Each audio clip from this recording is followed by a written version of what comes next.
What's up, everyone? Welcome to the video. Today we're going to take a look at how to replace the battery in this Honda Pilot remote key fob. This Honda Pilot key fob is going to use replacement battery CR2032, and I'll put a link in the description box of this video to where you can find these replacement batteries if you're in need. The other thing I'm going to be using to change this key fob battery is a small flathead screwdriver. So if we grab our key fob, the first thing we're going to do is remove the emergency key that's in the bottom of it. That's done by pressing this button on the bottom of the fob that my thumb's on, and the emergency key will pull out like that, and we can just set that key to the side. Now if we grab our flathead screwdriver and we hold our key fob with the buttons facing up, and we come down here to the bottom, what I'm going to do is get my screwdriver in between this metal and the black silver, or the black plastic piece right here.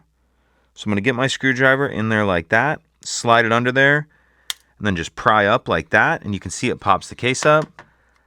Then I'm going to turn the key fob over so the buttons are facing down and pull the back cover off. And we can see our battery right here.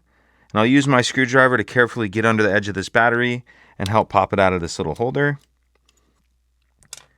Once we get the old battery out, I'll grab my new replacement battery, and you want to make sure that you're installing your new battery with the plus side up, positive side up. I'm going to tuck this edge in first like that, and then snap the battery down into place. And if your circuit board has moved around at all, make sure it's sitting down in that clear rubber piece for the button pad where it needs to be like that. Then we can go ahead and snap the two halves back together.